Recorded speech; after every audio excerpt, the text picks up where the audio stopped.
Hello and a very warm welcome to Rajya Sabha Television. This is COVID-19 India Fights Back. I'm Frank Rausen Pereira.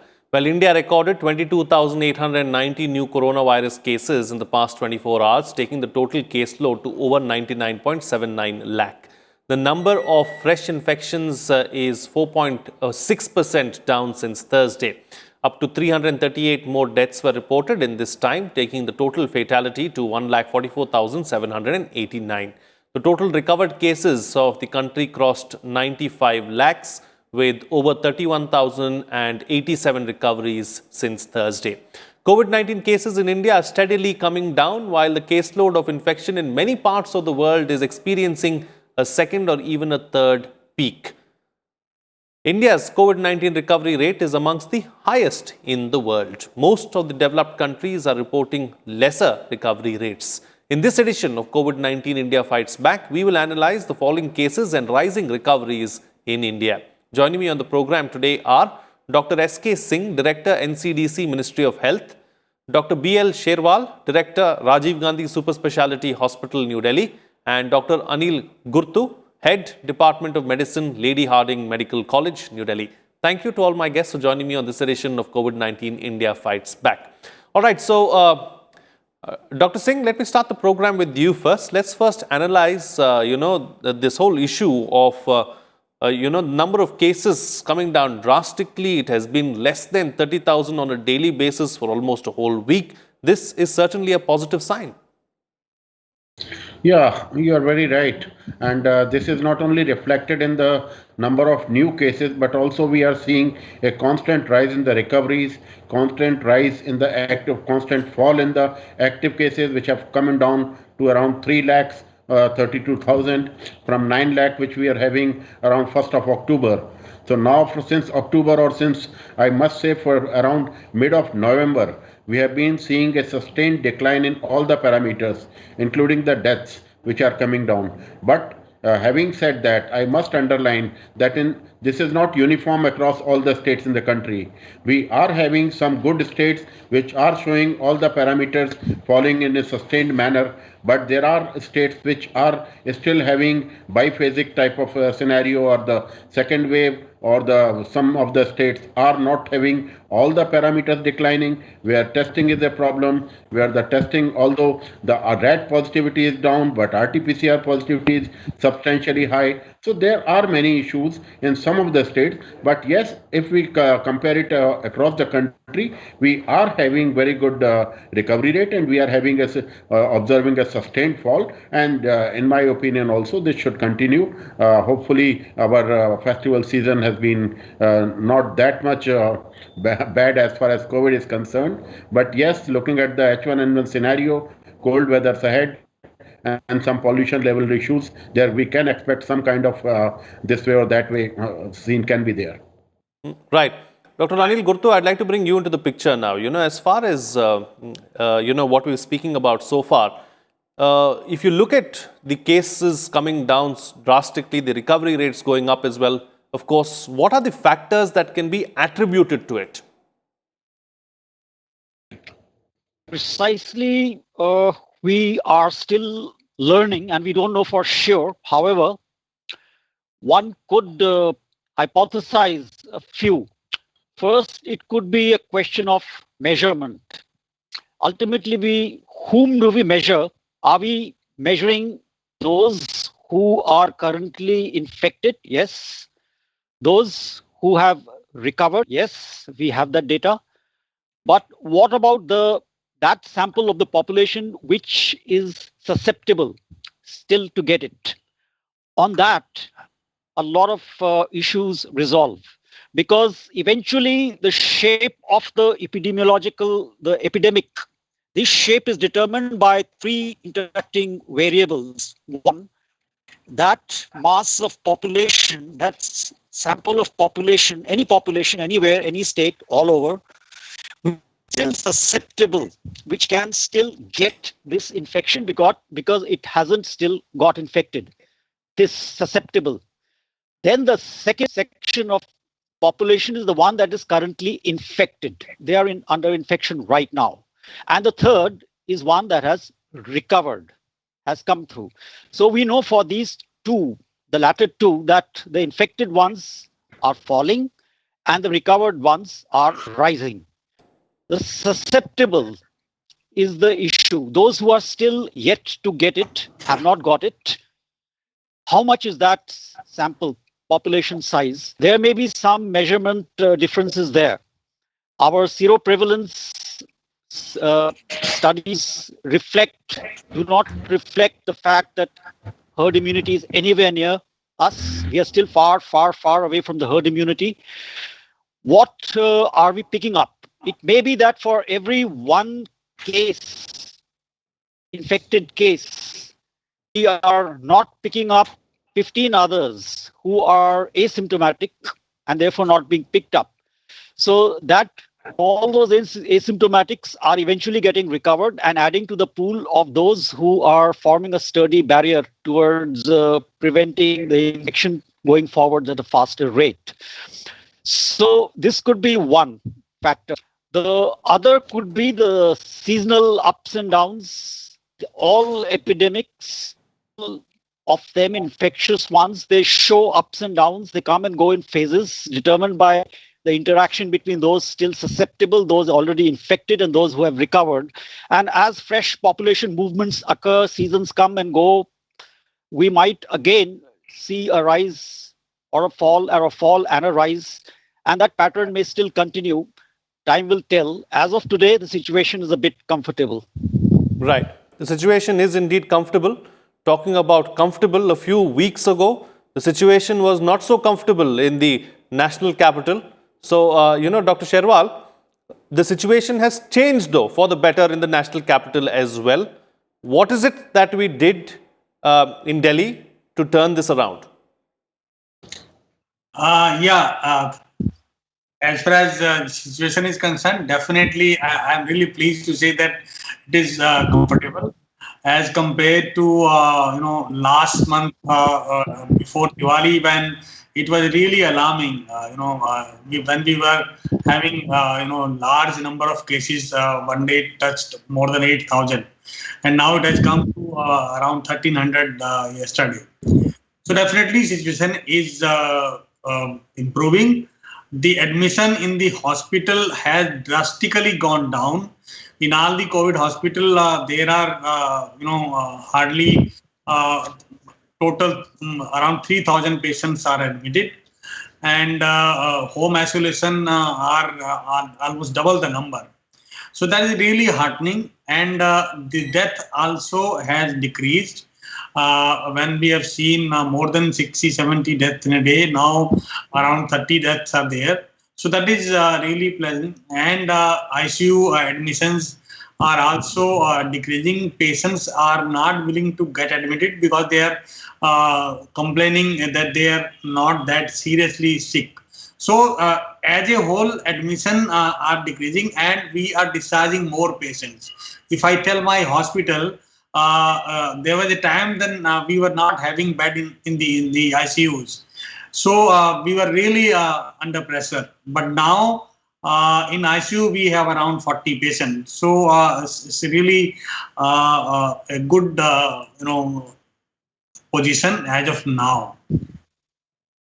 Right, absolutely. Okay, taking the discussion forward now.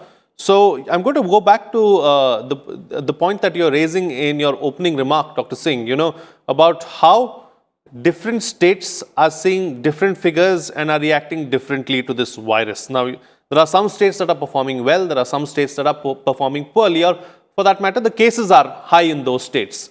So why is that so? No, I think we have to look at it in a holistic manner. We can't look at it in isolation.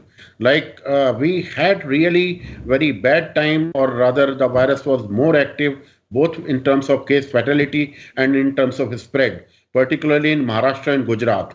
The virus which came from the US side, which we have seen has been rather more malignant, and we have seen considerably high mortality and morbidity. And same thing I think we are observed in three places, I must say: Maharashtra, Gujarat and Kerala. These are the three states where we are really seeing the tides going up and down.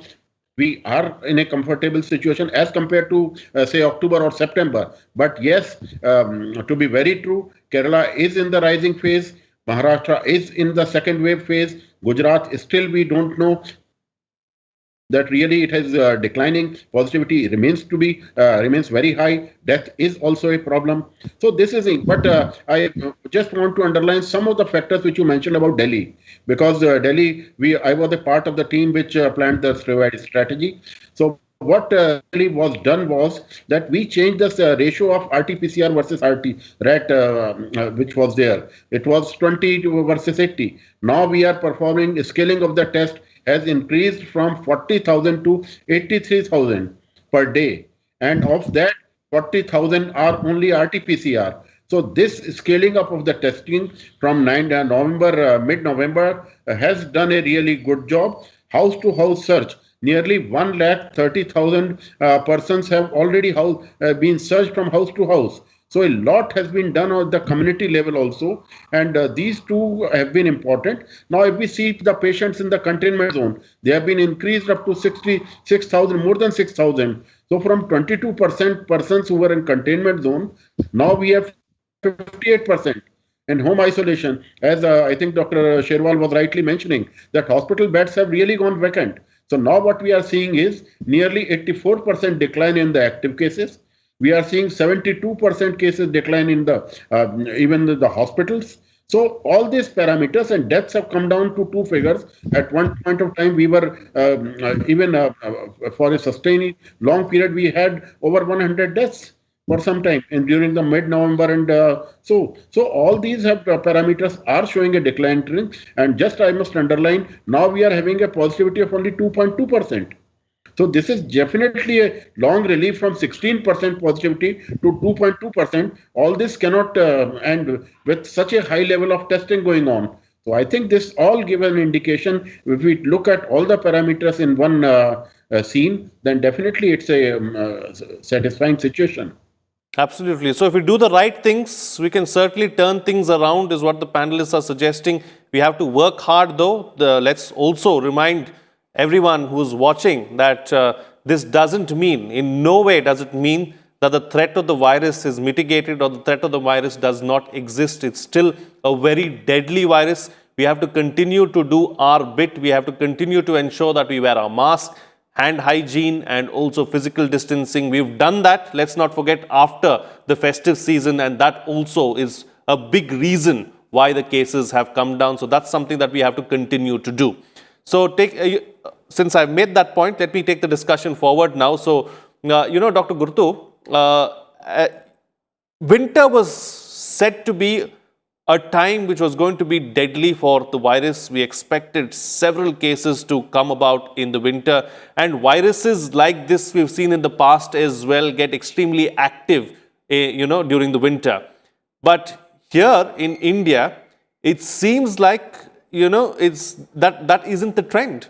And is it just an aberration, or do you believe that this can go on?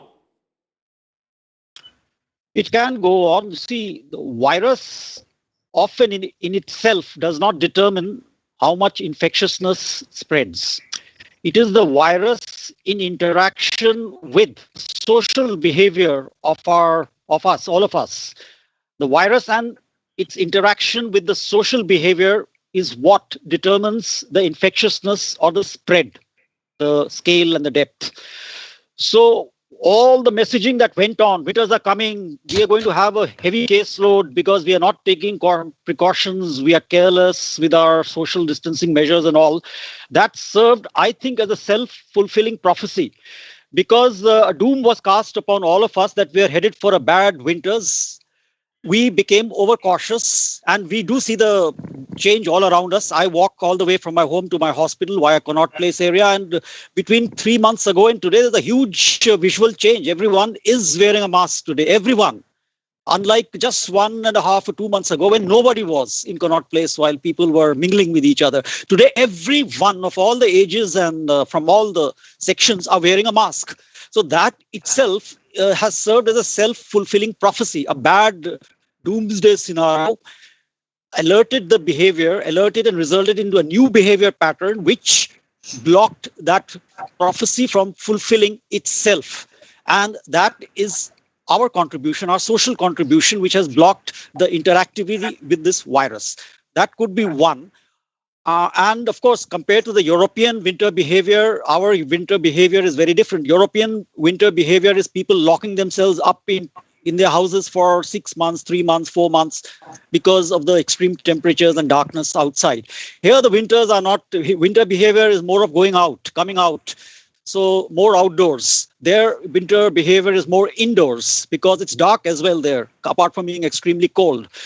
Here, winter behavior is going out. The sun is out, let's go out. And if people are wearing masks and are outdoors, we are doubly safe because outdoors is safer than indoors. So those kind of factors may not obtain in our social settings. Absolutely. Right. So, Dr. Sherwal, I want to focus on this aspect of recoveries and the rising recovery cases as well. We are one of the best in the entire world as far as number of recoveries on a daily basis is concerned. So, is it something that we've learned really as far as how we take care of our patients and that's why the recovery rate is better? Or is it the fact that maybe the strain of the virus in India is weaker and that's why more people are recovering?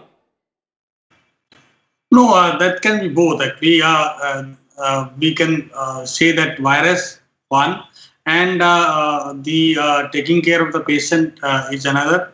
So I think now all the doctors and the healthcare worker has become well trained to take care of the patient. That is really and now there is no definite treatment, but still there are some available regimen which has been helping the fast recovery of the patients, and which Dr. Gurtu has said, the awareness among the social people or in the people all along. So that has really helped us. That is a change in behavior of the masses. So that has contributed. There are infection pattern has changed. There are milder forms are coming. Only the concern is patients who are more susceptible or comorbid. So they are the concern. If we can take care of those people, I think, and make them aware that who are senior citizen and who are comorbid, they need to take care extra precautions. When going out, as Dr. Gurtu has very rightly said that in India, winter is the festival to come out of their houses. It is a pleasant weather, definitely, but the senior people and comorbid people have to be extra cautious. And we really, it is a pleasant scene to see in the market and everywhere. People are really following, wearing the mask. People are really focusing the hand sanitation. Thou, do gaj ki duri, which is a social distancing or physical distancing of 2 meters, is a matter of concern, which I request through your TV. I think that is one thing which need to be followed more rigorously. And we have to remember that this disease is, instead of the airborne, we say it is droplet infection. So more and more closer the patients will be with the healthy people, it will be able to carry the virus right from that sick person to their home. So that is the simple message, that physical distance need to be taken care, and we have to do all these three things which you have already told. But I've seen that physical distance is a problem. Absolutely. Do gaj ki duri in a country like India is extremely difficult, but it's a conscious effort that we all have to make to ensure that we get rid of this virus and continue to follow COVID appropriate behavior. Dr. Gurtu, I want to speak to you about another aspect as well. If you look at how the world is, how the virus has affected the world, New Zealand seems to have done well. Australia seems to have done well. India is doing reasonably well right now in terms of the number of recoveries and the number of cases that we see on a daily basis, looking at the sheer amount of people that are there in India. Why is that so? Why are some countries, especially in the Northern Hemisphere, doing so badly, or maybe I know it's wrong to say Northern Hemisphere because even Brazil, the cases are going up on a continuous basis. But why is it that those countries are faring poorly, really, as far as the caseload is concerned? I could hazard a guess or two. Probably Dr. Sherwal would be better qualified to speak on this. But my own personal hypothesis, which I've taken from our medicine, it's a well-known established hypothesis, what's called the hygiene hypothesis. That is, let's take India, like my childhood, I have played in dust, got all the infections I could possibly have and survived, all of them during my childhood. Even what do we do in our childhood? We are just left astray, go out and play, but come back in time. Nobody is there to say, don't do that, don't go there, don't touch this, don't eat that. And that's how my play life as a child evolved. And so has been the case for most of us in India. We went out, got dirty early on, and got whatever infections we could at a very early stage. And that probably has got deposited in our immune system, the immune system's memory, both the innate, which is the older one, the oldest immune system in all life forms, and the adaptive, which is a recent acquisition some 200 million years ago only. So both the immune memory, the memory located in our immune systems, has come to us from a variety of sources, from dust and play in the dust and all the germs and all from an early childhood.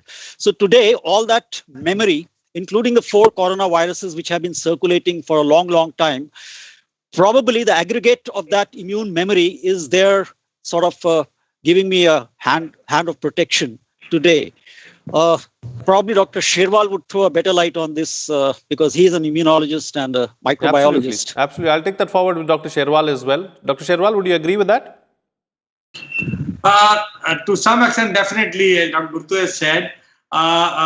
In India, actually, the infection disease are really prevalent. And when we say that tuberculosis or even BCG vaccination have some role, now researchers are working on that. And there are so many other diseases which people in India right from childhood get tuned to, and their humoral immunity, T cell get activated, and they remember once they get the disease. So our immune system had that memory against these viruses or bacteria. That is one hypothesis. Definitely it can be there. As far as Northern Hemisphere or regional is concerned, it's very difficult to say that something is there in the Northern Hemisphere, but seasonal variation can be there. And, as we are seeing it sometime in the, we were saying that cases will increase in the rainy season in India. Rather, it was a dip. And then in the winter again, we were hoping that more and more cases will be there in December when we saw the surge in the early November. But now we are saying that the November phase was because of the festival and because of the pollution. But now we can understand another, festival season is on the corner. We are going to face the Christmas and New Year. Though it is not of that magnitude as the Diwali and Chhath. But still, that is another threat. Though, as we are seeing the dip now, it should not bother us. But for masses, I think precaution should be there. Absolutely. All right, gentlemen, we'll have to leave it at that. Thank you so much for joining me on the program and sharing your views and putting things into perspective for us. Like the experts have said, and like everyone and like every day as well, let me remind you that it is important to follow COVID-appropriate behavior. Let's not waste the gains that we've made over the last few weeks so that we can fight the coronavirus and come out strong. As always, before I leave, Rajya Sabha TV would like to make an appeal to all its viewers to follow these simple precautions. Wear a mask whenever stepping outside, wash your hands and face regularly, and ensure that you maintain physical distancing while you're outdoors. Remember that these small steps can go a long way in defeating the virus. That's it from me. See you again next time.